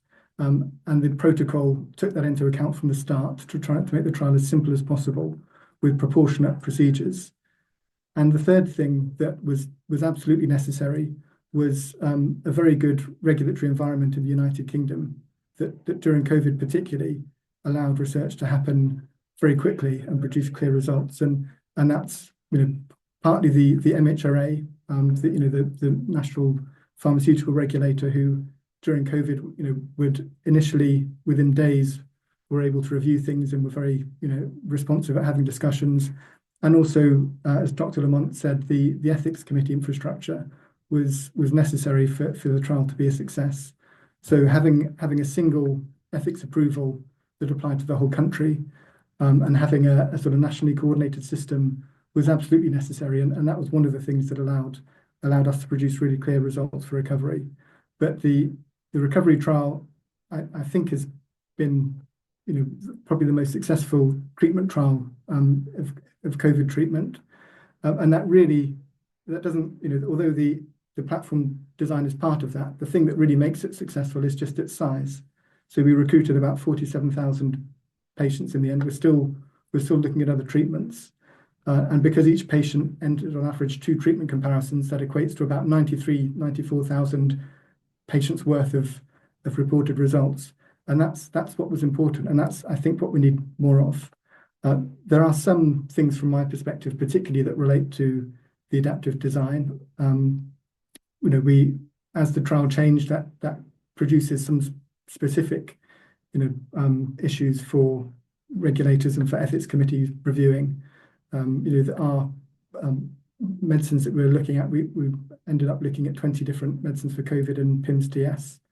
And we started off with medicines that were quite well established, and then also looked at medicines where there was less experience of their use because they were developed for COVID. And so we included additional safety reporting.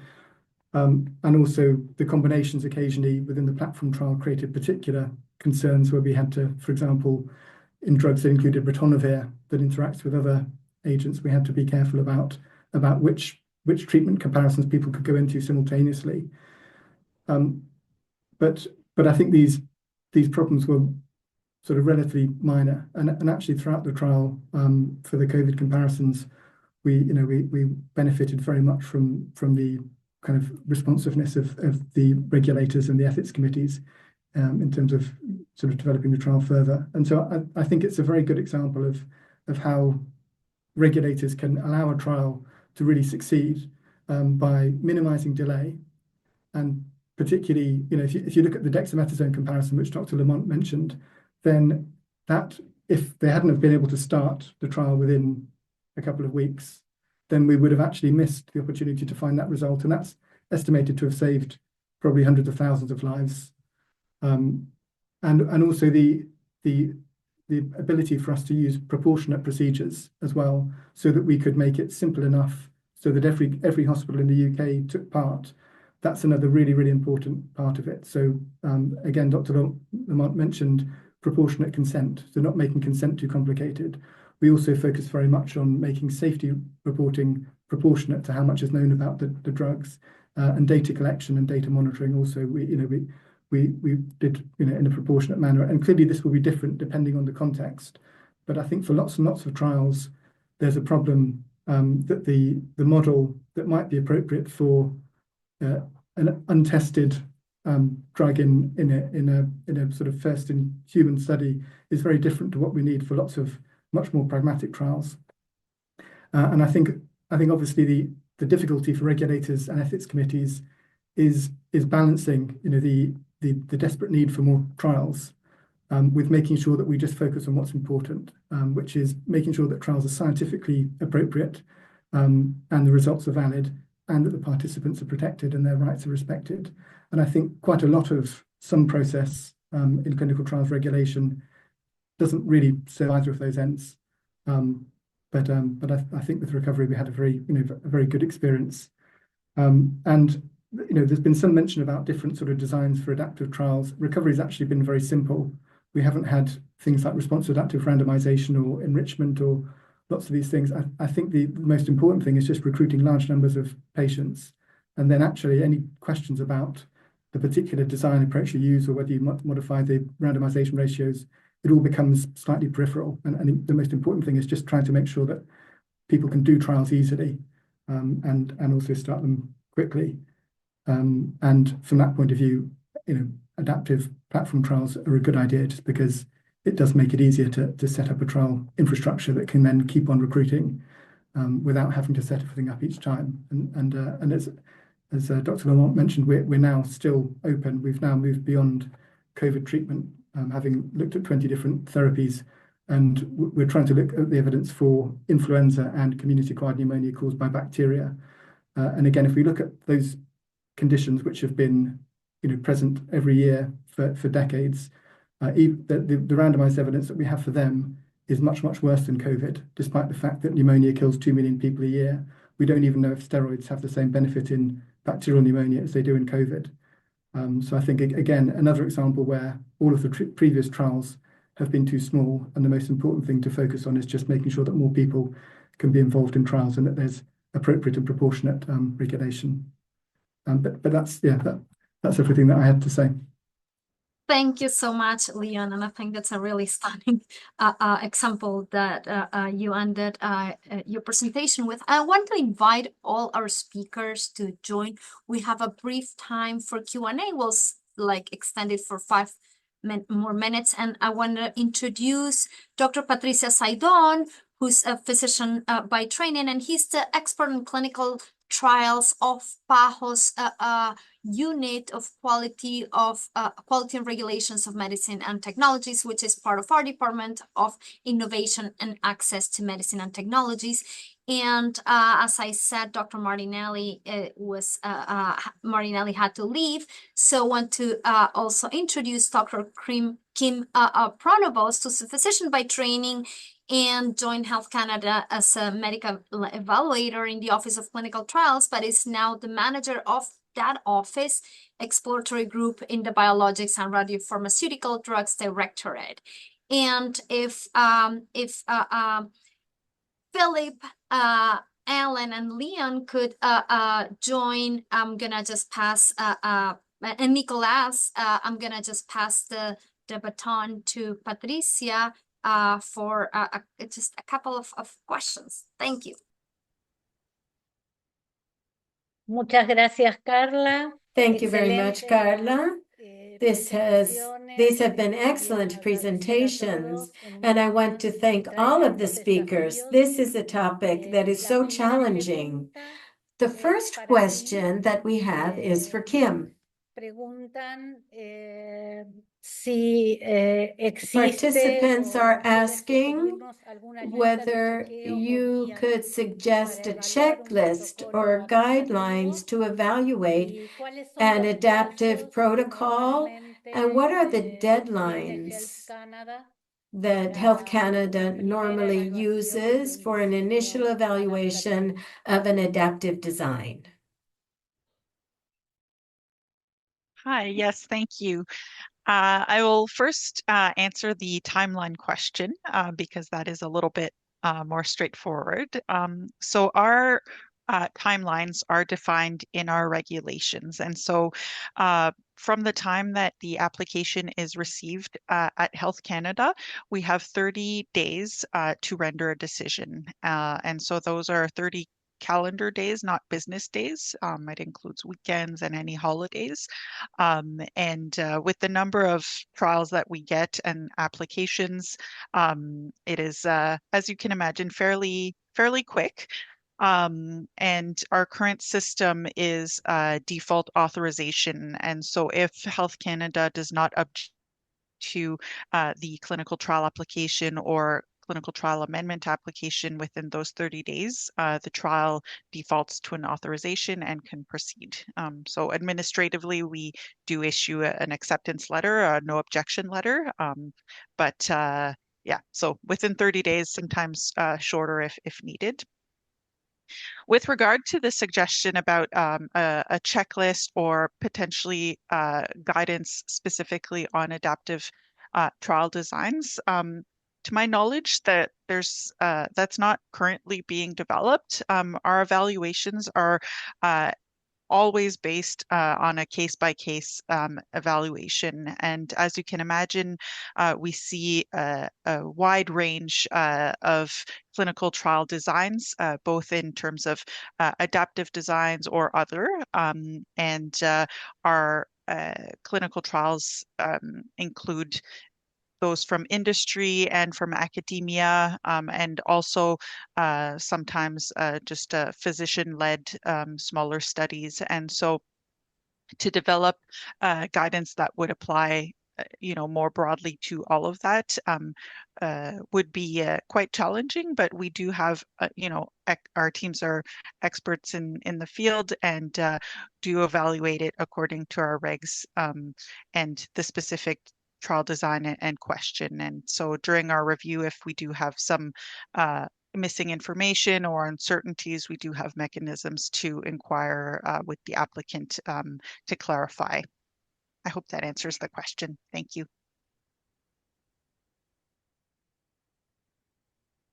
Muchas gracias, Kim. Thank you very much, Kim. Pregunta para el Dr. Palman, que There is dice, a question for Dr. Paulman who says, to what point can we identify the design of an adaptive trial so that it can be used in that same clinical trial or a different one? Thanks for the question. I'm not entirely sure what you mean by define the design, or to what point we define the design. I don't know if you can clarify that. Maybe, I'm sorry. ¿Hasta cuánto los cambios To what que degree? se producen en el ensayo adaptativo? Up to what point, when changes are made in the adaptive design over the course of the trial, do they change the design? At what point do you consider that it has a totally different design? That's the question. At what point is it adapted so much that it's a different study? Oh, thank you.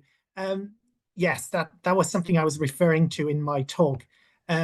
So there have been trials where there were so many potential changes or adaptations, and you can also design trials where you change the primary outcome, for example. So these are massive changes to the trial, and if you think about, you change the different arms, you change the population in an enrichment design, you change something based on a biomarker, and you potentially also change the hypothesis. There's also something called an adaptive hypothesis, or hypothesis switching, or arm switching. There's all sorts of things. If you combine loads of those things together into one trial, and that's also something Dr. Peter referred to, if it becomes such a monster, your trial becomes such a monster that it's hard to handle, then it's not useful.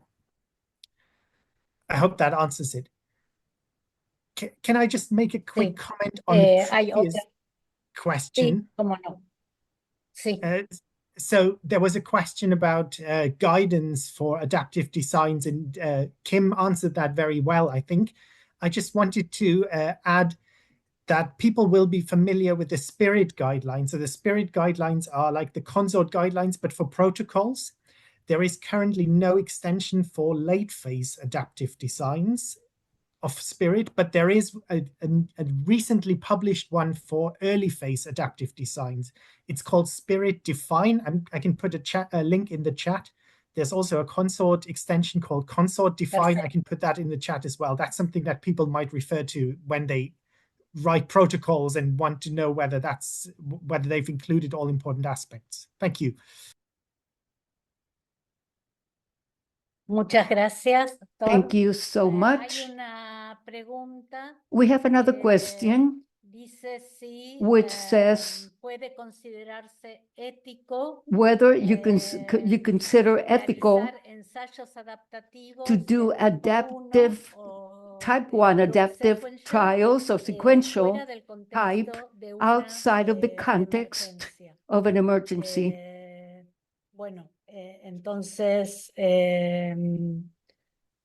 So that would be, if any of you would like to answer that question.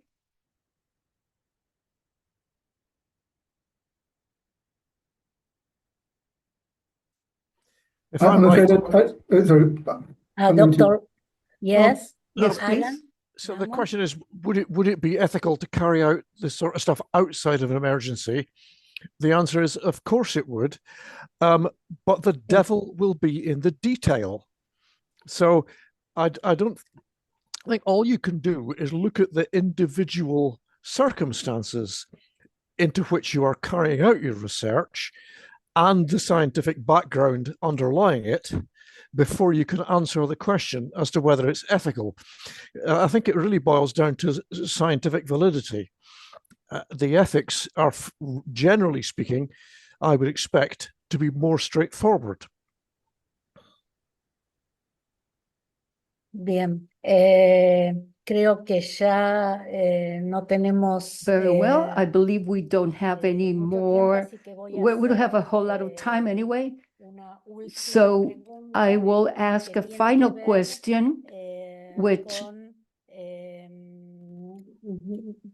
digamos, teniendo en cuenta which el is dinamismo que taking into plantea account the los ensayos dynamism clínicos presented by adaptativos, adaptive clinical pensando trials en los procesos and de thinking supervisión ética y about regulatoria ethical and en estos regulatory ensayos, supervisory ¿qué or monitoring sugerencias system tienen for those trials? What para kind of manejar suggestions estos do you have procesos in order de to la manage mejor manera those processes sin que se in pierda the el best rigor possible way del without estudio? losing ¿Cuáles son the las rigor of sugerencias the ya para study? What would be terminar the que suggestions harían to en determine relación a that you would el determine manejo de los in ensayos relation to the adaptativos handling of y el adaptive dinamismo de los trials, permanentes considering cambios the constant en torno a la dynamism and evaluación, constant a la changes supervisión ética y so in regulatoria order del to have sistema? a good supervisor and ethical Kim, monitoring. ¿quieres comenzar con la respuesta? Kim, would you like to get started with the answer? Sure. I think from my perspective, as a regulator, I think the main suggestion is or recommendation is with planning. We've seen a number of or a lot of interest in adaptive clinical trial designs, but where sometimes there are challenges is where sponsors may want to adapt a trial as it goes without having planned it in advance. And of course, that leads to a lot of challenges with regard to data validity and the integrity of the trial. And so, there is a lot of interest in all of these designs, and Health Canada, at least speaking for myself, we are very open to these innovative designs. However, it does need to be predefined and planned ahead. And so I think that is the first part. And the second part, in terms of ensuring the safety of everyone and the collection of high quality data, is to have good systems in place, both for record keeping, monitoring, but just to be able to clearly follow the progression of the trial, and ensure that the adaptations that are implemented are done in a rigorous and scientific manner. Thank you. Muchas gracias, Alan. Thank you very much. Alan, would you like to add anything from the ethical point of view? I don't think I have anything serious to add beyond what I've said already, but thank you for the invitation. In the UK, the ethical committees have a very light touch on monitoring, and we rely essentially on the MHRA for monitoring. So our situation may be different to other jurisdictions. Perfecto, muchísimas gracias. Paso la palabra a Excellent. Carla Sanz. Thank you so much. Bueno, ya Let me estamos give un the poco floor pasados back to Carla Sanz because we are running a bit out of time. Thank you so much. Thank you, Patricia. Thank you, colleagues. I don't know if anybody would have liked to add a final comment in relation to the final question. But anyhow, if you have any additional comments, you can put it in the chat. From my side, I want to thank you so much. I want to thank all the participants. We will be sharing the recording of this session with all of you, and I would like to invite you to be part of our next session, which will be the fifth session in this series, which will be October 9th, and it will be focusing on the registering of clinical trials, especially the importance of the international platform of the WHO monitoring platform. Thank you so much, colleagues. It has been a wonderful session. We have learned a lot, and I believe that we're taking away a lot of good ideas and for next steps in order to improve and promote adaptive trials, to promote better science, and to promote better ethical and regulatory monitoring, taking into account, as well we say, that efficiency and ethics must go hand in hand. Thank you so much and have a good rest of the day. Thank you. Adiós. Adiós, gracias.